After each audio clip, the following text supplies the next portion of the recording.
Hey guys, Shadowz here, welcome back to another Gears of War E-Day video. Today we're going to be discussing new characters, Locust enemies, and weapons confirmed in Gears of War E-Day. The next mainline Gears of War game is taking us all the way back to the very beginning of the Locust War on Emergence Day, the defining moment that sees the fearsome Locusts invade the planet of Sarah in a worldwide brutal ambush against humanity. Being set 14 years before the original Gears of War trilogy, of course, not only means a bunch of our fan-favorite beloved characters from the classic Gears of War games can make a very likely return, including Ty Calisto, Adam Phoenix, Anya Stroud, Richard Prescott, Victor Hoffman, Maria Santiago, and Queen Mira, just to name a few, but more so importantly, brand new characters that can be created by the Coalition, as well as also new characters from the Gears of War expanded universe as featured in the book novels or comics that have either never made their debut into the Gears of War video games, or instead are unfortunately dead on Emergence Day, or by the timeline of events in Gears of War 1. As Gears of War E-Day's campaign story is confirmed to be mostly taking place within the cog city of Kelowna that comes under siege by the Locust Horde on Emergence Day, it rules out several characters that we do know were based in different locations such as Damon Baird and Augustus Cole in Hanover, to General Ram and Cater Scourge in Janamon, from making a huge return, but small cameos could always still be a possibility. This narrows it down to some new characters that could appear in Gears of War E-Day.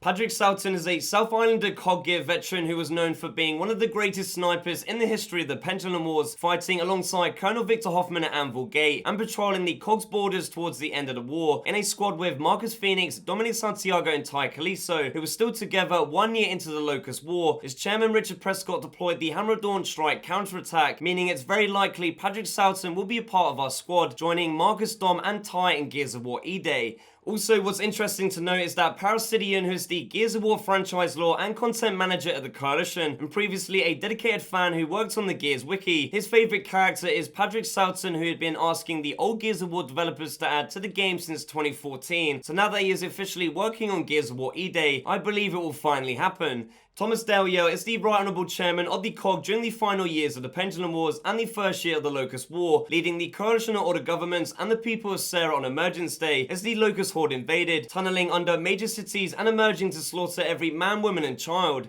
Despite Tomas expanding the COG military outside of the army into special and naval forces, which would lead to the successful mission of stealing the Hammer of Dawn technology from the UIR in the Battle of Aspo Fields, ultimately ending the Pendulum Wars, the surprise invasion and tactics of the Locust Horde emerging from underground inside every COG city was too overwhelming for Tomas, and all of the active deployed COG military units were defeated by the Locust, with billions killed on E-Day, with the majority of the COG nations and conquered UR nations under Dalyell's command abandoning their fellow COG and beginning fighting for self-survival, which we'll get to see how Tomas Dalyell, chairman of the Coalition Order governments, attempts to reassure COG citizens and its nations as the Locust Horde emerges in Gears of War E-Day. General Bardry Salaman is a COG Gear general officer and head of the Coalition Order government's armed forces during the last days of the Pendulum Wars and first year of the Locust War. He led the failed attempted COG counterattack after E-Day, resulting in the Locust holding large areas of the surface and the COG in full retreat towards Jacinto. The army fought in the invaded cities, rescuing as many civilians as they could, showing how COG high command such as General Bardry Salaman reacts to the Locust Horde invasion and war tactics in Gears of War E-Day.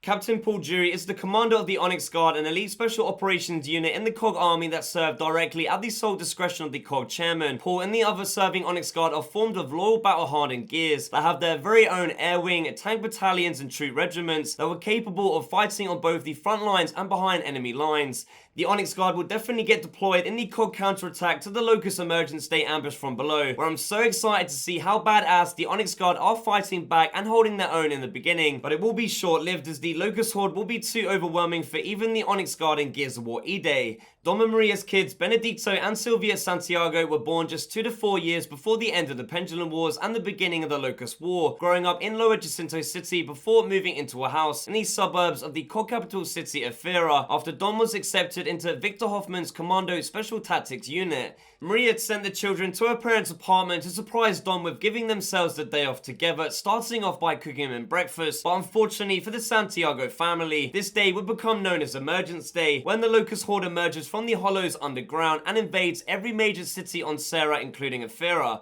Benny and Sylvia Santiago being separated from their parents located in the southern region of Afira on E-Day. Dom Santiago, with the help of Marcus Phoenix, attempts to get to their rescue. However, it's just too late, as Dom and Maria's son and daughter are killed on Emergence Day, falling to their deaths through the opening of a Locust emergence hole into the dark abyss of where the enemies spawn. The deaths of Benedicto Santiago and Sylvia Santiago devastated Dom and mostly Maria, who would be officially diagnosed with PTSD, grieving for the loss of her children, blaming herself for their deaths, believing she let the Locust get them, as she began hallucinating into thinking she had seen her children wandering, and they were still out there, leading to her going missing. I truly believe the deaths of Dom and Maria's children is going to be one of the, if not biggest, emotional campaign story narrative set pieces in Gears of War E-Day. Next up, in an interview with Windows Central, the Coalition Studio creative director Matt Cersei discussed the Gears of War story set in between E-Day and Gears of War 1, confirming alongside not only new characters as we've already discussed, but new weapons and new Locust enemies confirmed in Gears of War E-Day as seen in the following.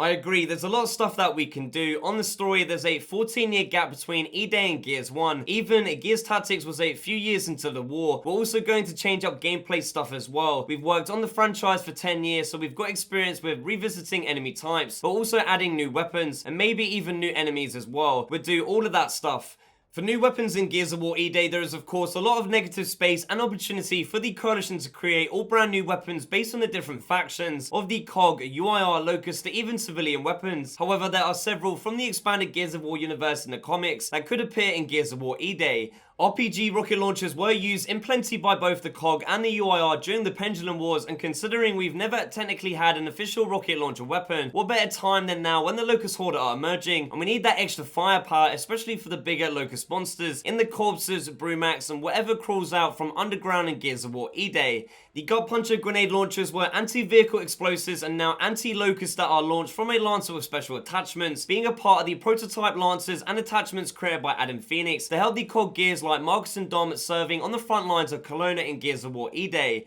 The designated marksman rifle was a COG medium to long range high precision DMR weapon designed for accurate and lethal shots, being the answer to the UIR's Markser rifle and favourite weapon of choice for Padrick Salton. The DMR was a great middle ground used by the COG, Basang, and even civilians, as every human Asera attempts to fight for survival against the Locust Horde in Gears of War E-Day. From the beginning of the war, the Locust could have a variety of weaponry available as they repurposed and engineered a lot of the weapons from both the COG and UIR from what they found in the captured human cities. One of those weapons could be a Locust submachine gun, as Cater Scourge rocked an unnamed SMG against both the Lambent in the Locust Civil War and humanity in Gears of War E-Day. For new Locust enemies in Gears of War E-Day, even though the game takes place at the beginning of the Locust War, 14 years before the original Gears of War trilogy, in the same way, new Locust enemies were introduced in the last few years of the war in Gears of War 2 and 3, as well as the appearance of the Locust Rages in Gears of War Judgment. Negative space can pretty much explain the logistics behind it. The Locust War was a 17-year planetary worldwide conflict of attrition and survival across many different environments and locations, meaning that it's easily justifiable that on Emergence Day, the Locust Horde would have had a lot more types of Locust monsters and hollow creatures in their army ranks that simply just got killed off and made extinct as the war raged on, as well as certain and specific types of Locusts being used in certain locations across the world of Sarah, that on Emergence Day, the Locust monsters invading the city of Kelowna will be different to those invading the Republic or Grasnia.